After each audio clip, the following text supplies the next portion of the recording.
Assalamualaikum warahmatullahi wabarakatuh. Kali ini saya akan menjelaskan tentang pengertian usul fikih.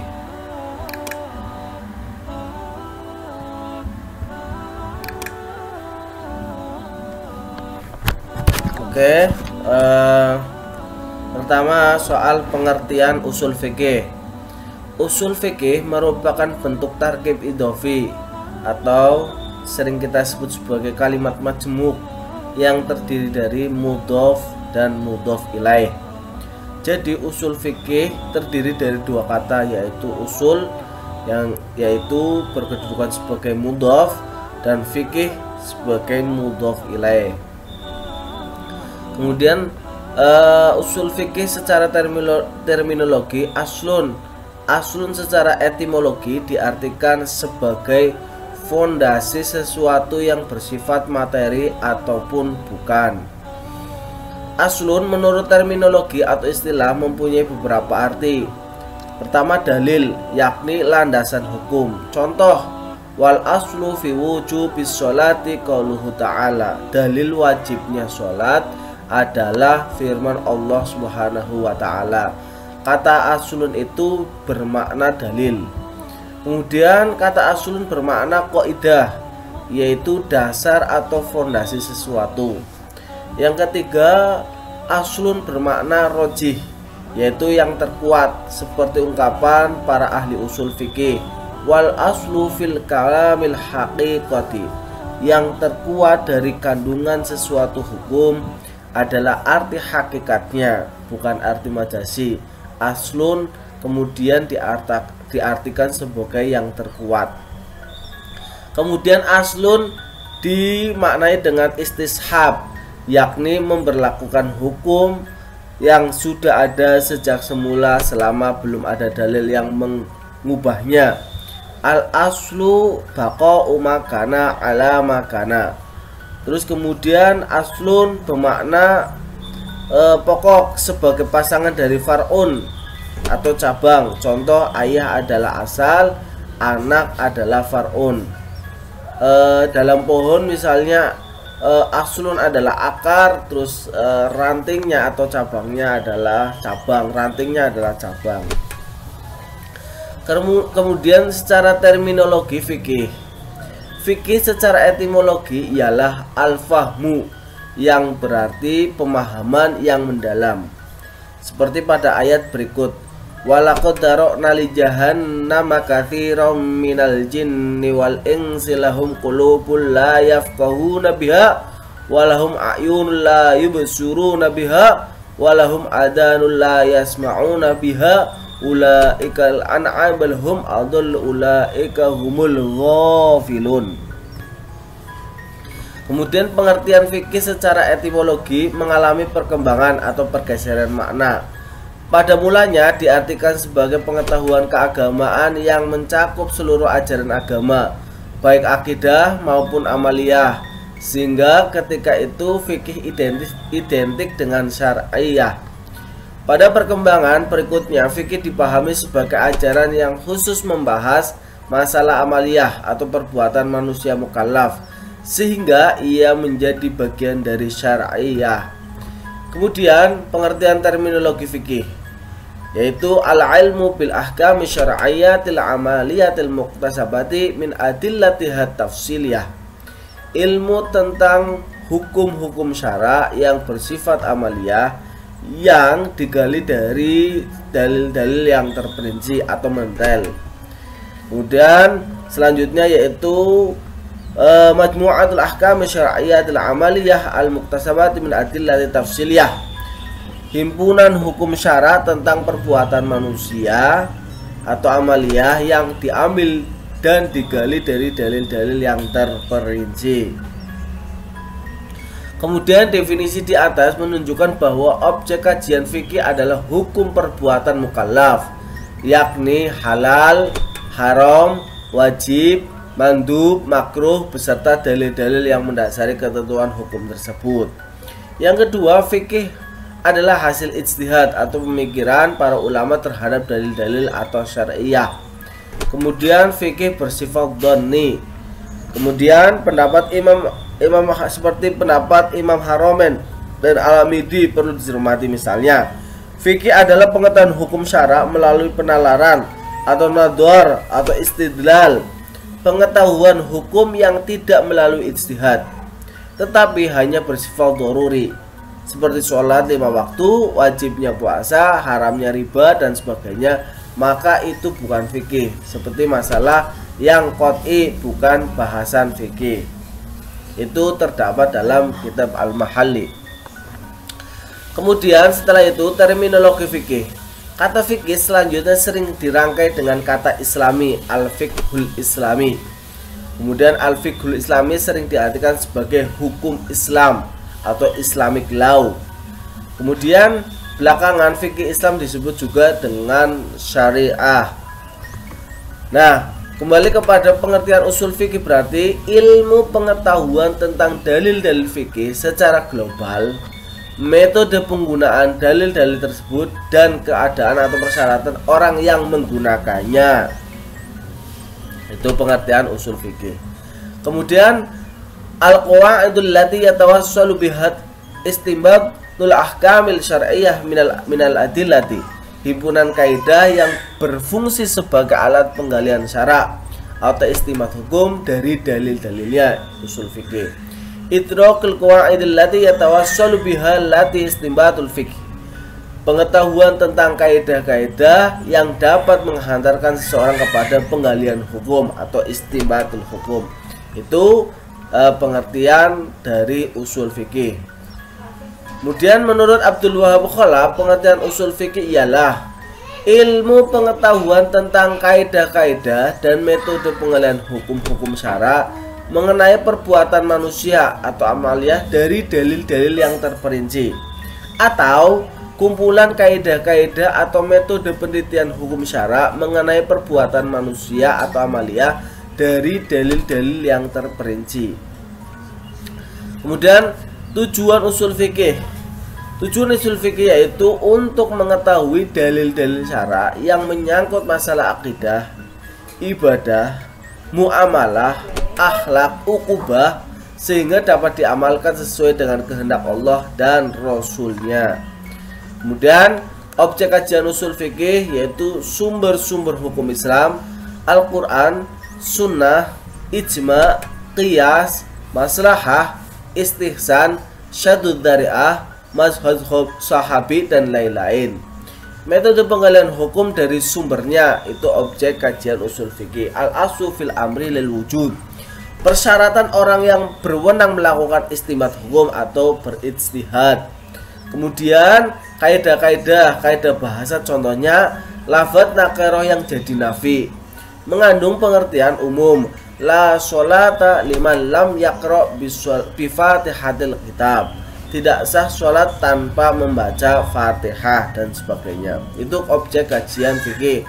Berarti dilihat dari sumber-sumber hukum Islam yaitu Al-Quran, Sunnah, tapi juga dilihat dari kaidah-kaidah atau kaidah bahasa. Ada lafadz nafi, am, khos, muqayyad dan sebagainya yang nanti akan kita bahas dari pertemuan-pertemuan selanjutnya. Kemudian objek kajian usul fikih yaitu kehujahan Al-Quran dan peringkat-peringkat prioritas sumber hukum Islam dan dalil hukum seperti Al-Quran didahulukan dari hadis, ijma didahulukan dari qiyas dan seterusnya.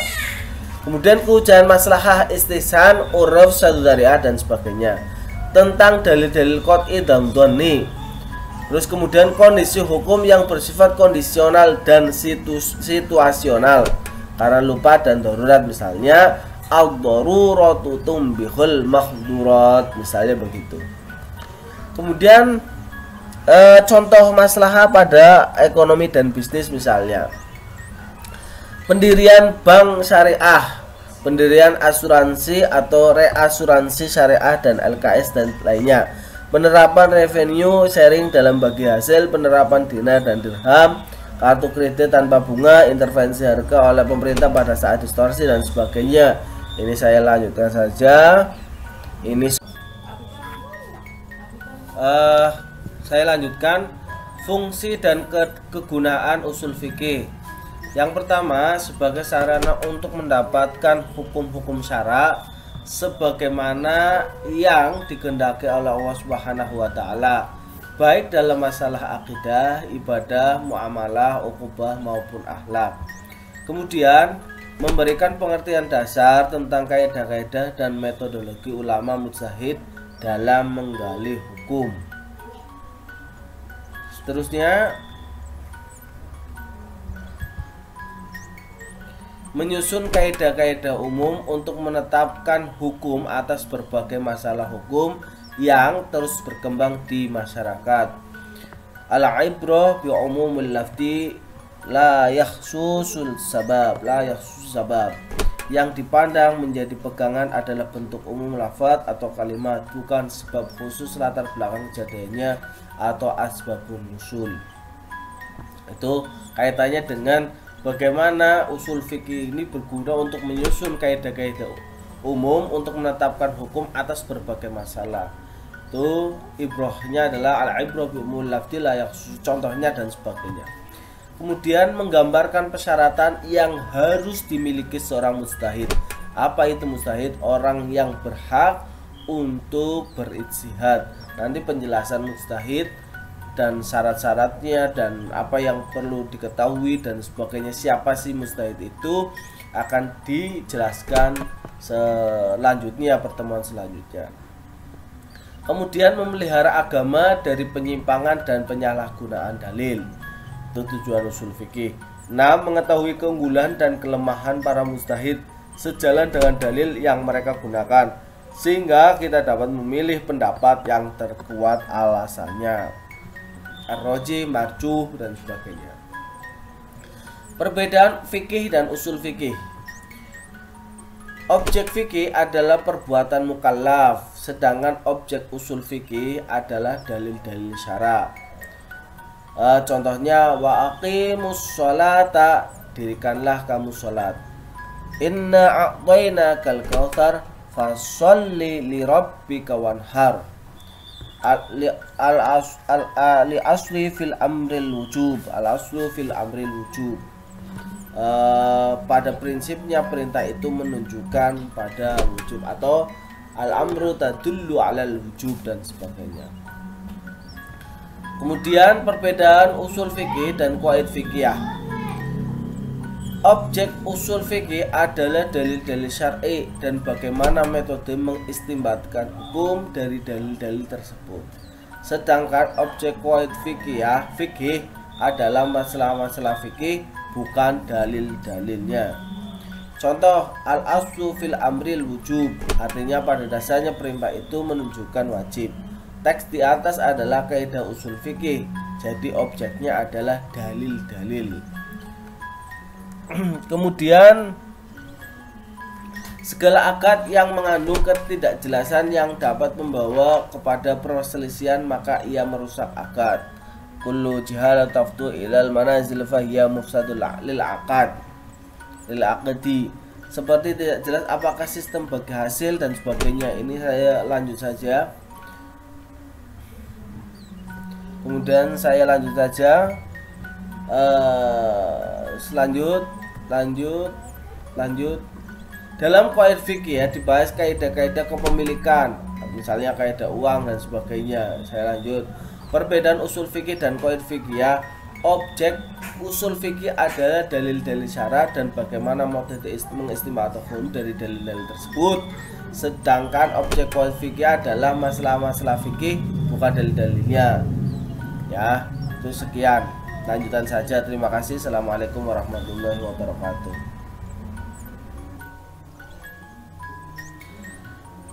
Saya lanjut para ulama usul fikih dan sebagainya. Aliran-aliran usul fikih. Yang pertama, aliran Syafi'iyah atau mutakallimin. Kemudian aliran usul fikih yaitu aliran Hanafiyah. Yang ketiga, aliran mutaakhirin. Aliran Syafi'iyah atau mutakallimin disebut aliran Syafi'iyah karena Imam Syafi'i adalah tokoh pertama yang menyusun ilmu usul fikih dengan menggunakan sistem ini. Disebut mutakallimin karena dalam metode pembahasannya menggunakan falsafah dan mantik dan tidak terkait pada mazhab tertentu. Dan mereka yang banyak memakai metode ini berasal dari ulama mutakallimin. Ciri ulama Syafi'iyah atau mutakallimin dalam menyusun usul fikih, aliran ini menetapkan kaidah dengan didukung oleh alasan-alasan yang kuat, baik Al-Quran, Sunnah maupun akal pikiran atau ra'yi. Kemudian penyusunan kaidah tidak terkait kepada penyesuaian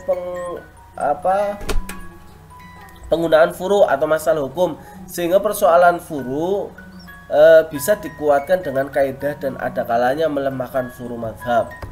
Kemudian aliran Hanafiyah dalam menyusun usul fikih, aliran ini banyak mempertimbangkan masalah furu yang terdapat dalam mazhab mereka.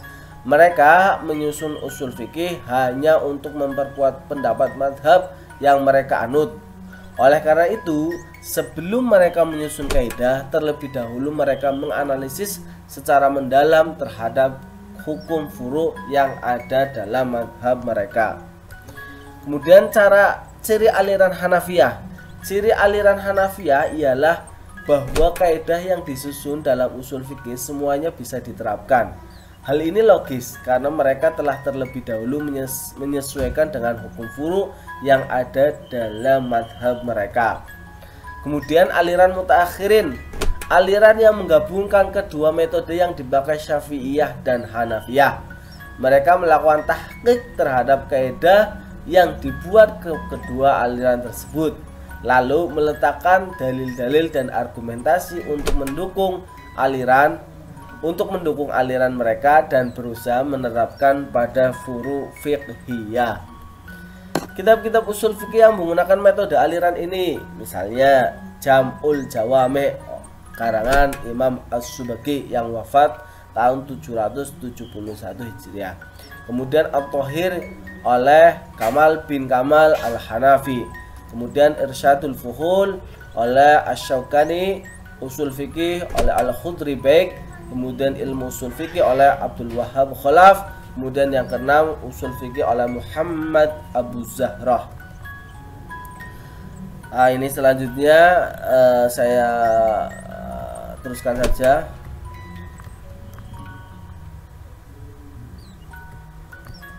Oke, ini penjelasan tentang qiyas.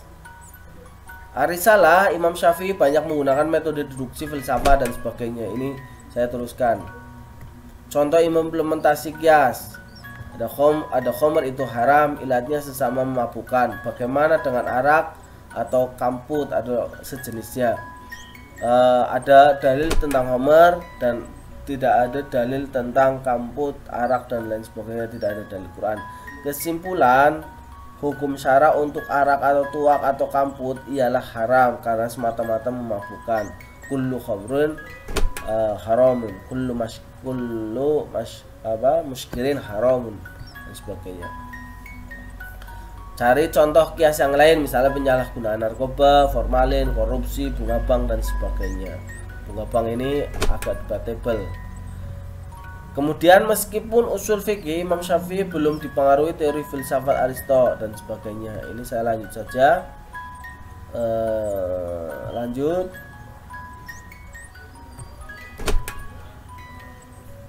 Nah, kemudian pada pengaruh ini terjadi sejak abad, banyak ulama setuju dengan Al-Ghazali. Ulama yang paling menentangnya adalah Ibnu Taimiyah dan Ibnu Salah. Meskipun usul fikih Imam Syafi'i belum dipengaruhi oleh teori filsafat Aristoteles, tetapi pada perkembangan selanjutnya para pengikutnya mulai mewarnai usul fikih dengan corak pemikiran kalam yang bernuansa filsafat. Ulama yang paling gentol menerima mantik adalah Imam Al-Ghazali.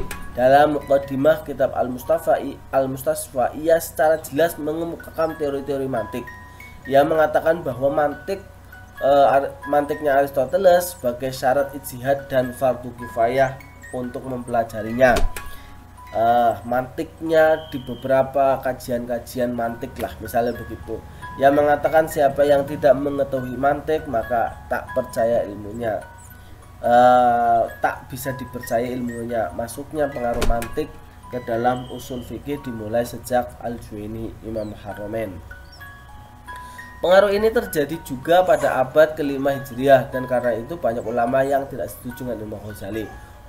Ulama yang paling keras menentangnya adalah Ibnu Taimiyah dan Ibnu Shalah, ya, qala Imam juga Imam Nawawi, qala Ibnu Shalah wan Nawawi, Harumah dan sebagainya. Pada abad 8 muncul Abu Ishaq Asy-Syatibi. Ini perkembangan usul fikih.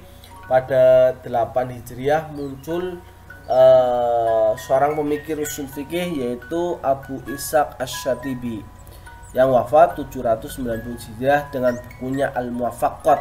Ini sangat populer sekali oleh kalangan pemikir-pemikir Islam kontemporer, yaitu kitab Al-Muwaffaqat. Pemikirannya yang sangat brilian adalah maqasidus syariah, yaitu memperhatikan tujuan-tujuan syariah dalam menetapkan hukum selain memperhatikan aspek-aspeknya. Setiap permasalahan dan kaidah-kaidah kebahasaan yang ia kemukakan senantiasa dikaitkan dengan maqasidus syariah dalam menetapkan hukum. Dengan demikian, ia memberikan warna baru di bidang usul fikih yang selama ini kurang menjadi perhatian para ulama.